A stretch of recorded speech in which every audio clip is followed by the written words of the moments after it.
Hey guys, welcome back to the bench. Tonight we got something a little bit different. We got ourselves here a 1/32 scale RTR little racing semi. Really cool little package, really nicely put together. Now this model was sent out to us by a company called XotikModel.com. That's Xotik model. You can find them at www.xotikmodel.com. Anyway, back to the trucks here. You've actually got 3 vehicles in their lineup. We'll go over that quickly so it's not confusing, not all the same. They've got the little semi, this guy, they call him Diesel Thunder. The little buggy one, that one is Super Spirit? Yeah, Super Sport. Super Sport little buggy. And then this one is kind of like the Manga Spirit. It's another little buggy kind of looking thing. One kind of suit everybody's needs. They only come in one color for the semi so far that we know of. We've only seen the 3. Anyway, this company's reached out to us, asked us to do a review on it, and we've seen a few other reviews done by other people before we jumped on it, and we decided, yeah, this is something we'd like to get our hands on. We'd pick up a few of these and actually run them on our track. So, it showed up pretty quick. The quality on it was top-notch. All the decals are nice, clear printed decals, so they're not the paperback ones, which is kind of what you end up with on the this vehicle is only $80 RTR, so they've spent the time, they've done it really nice. All the stickers are lined up and straight, they're not just thrown on. The wheels look decent, the rubber on the tires is really soft.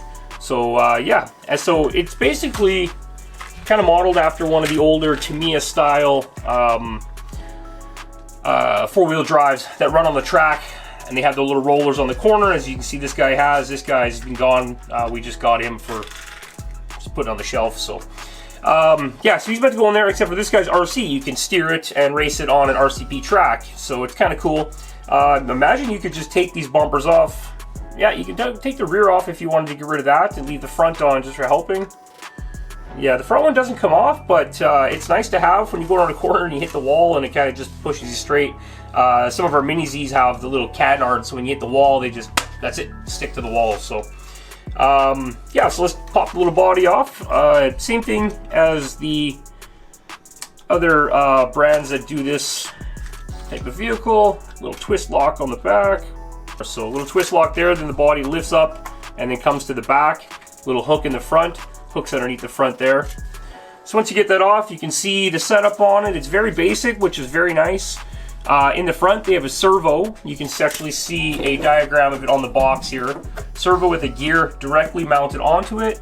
And then that sits right onto your steering rack with a rack of teeth on it. So it gives you a rack and pinion type of steering setup on it, which is very nice. Very simple. Does a job, strong, it's durable, and that's what we're after. It is a 3-wire servo, so you could change or upgrade the servo if you're not happy with it. But the servo does work fine for what it is. Underneath here, you can pull the cover off. It's got a basic little 1S ESC and then a 1S battery pack with a 130 size motor.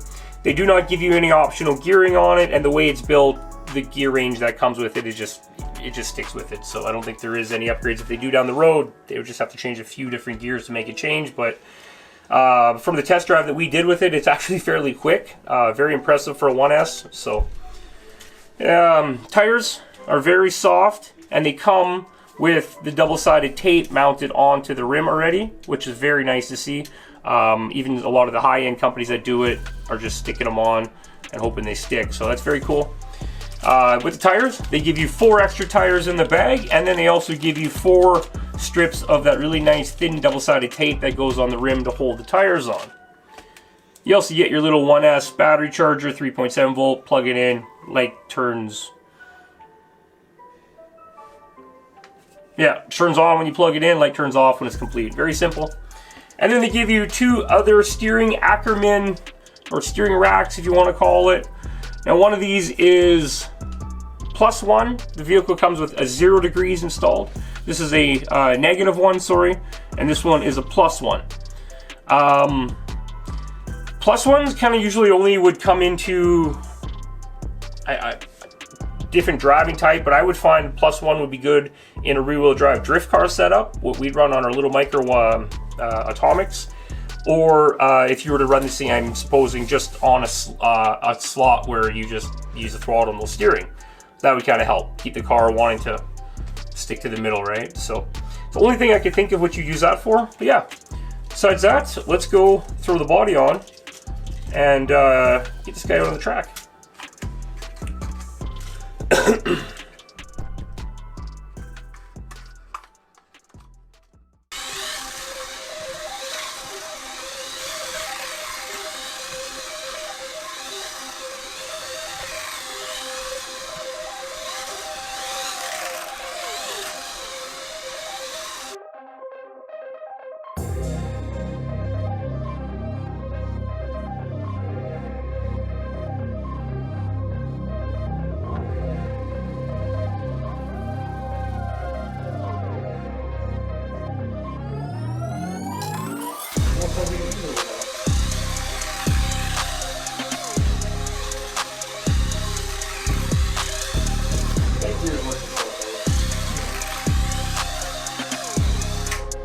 Yeah, right now.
Awesome. Okay, well, as you could tell from the footage, the trucks actually handle really well on the track, very well. You can see I was a little bit kind of all over the place on there, still kind of getting used to the speed of the steering is pretty quick on it for such a small vehicle. So all went great. One thing we noticed is the ESC in it is a forward reverse setup in it. It does not have a brake mode, so you don't go forward, brake, and then reverse. It just goes straight in reverse. So if you do hit brakes, you kind of want to loop around. Now, cool feature about the radio is you shut that guy off, you pull in the throttle trigger all the way down, you turn the radio on while you continue to hold that, and then you'll get a series of blinking lights at the top. Up and down, so down would go 1, 2, 3, 4, 1, 2, 3, 1, 2, and 1. So that's 10% drag brake, 20%, 30%, 1, 2, 3, 4, 40%, 1, 2, 3, 4, 5. So drag brake is natural on the ESC. When you drive and let off, it puts a little bit of brake to the motor, helps slow the vehicle down. So we noticed running it on its maximum setting at 50% was actually the best on the track. You could just use the throttle, let off, it would slow down enough to get around the corners without having to go to the brake mode on it. So if you're quick on the brake, you can still tap and reverse, but I'm just so used to standing on the brake pedal, so it's a quick thing to learn. The radio is very comfortable. It is a drop-down design. It fits your hand really nice. Runs on 2 batteries, 2 AAA, AAA, 2 AAA in the handle, and feels really good. It's a cool little radio. Yeah, these guys are $80 US. If you're gonna pick up one, you might as well pick up 2, and you can have a lot of fun racing them. You don't necessarily need an RCP track like we have. You could build a foam track like we have, or you can just run them on some low pack carpet. They're not gonna work good in a shag carpet. It's just, yeah, it's too small of a vehicle. If you had a low tight, like an office style stuff like that, you know, even stuff in apartments are a little too soft. More like a commercial grade carpet would be cool. Something around the office or something like that would be cool. So yeah, so if you guys are looking, check out something a little bit different, a little bit fun, in the 1/32 scale market. I know Jesse and I are big fans of the micro stuff. That's why we have tons of micros always floating around. And we've recently got into the Mini Z and the track racing stuff, so we're going to actually order another one of these. We're just undecided on if we're going to get the Super Sport or the Manga Spirit. Yeah, the Super Sport or the Mega Spirit. We might just get another semi and put maybe some different decals on it, kind of make it stand out. We do like the semi. It is a very nice looking truck, very well put together, and who else doesn't like a mini semi? It's pretty cool. So yeah, check these guys out at xotikmodel.com, Xotik model.com. That's www.xotikmodel.com. And $80 US, ready to run, with a battery, a charger, and a bunch of different tuning parts, so you can actually have a lot of fun with it. And a set of tires, and it's not a set of drift tires, it's another set of grip tires. So that's pretty cool. I believe they're the same compound, but it's just nice to have them. So yeah, so check them out, guys, and yeah, we'll see you on the next one.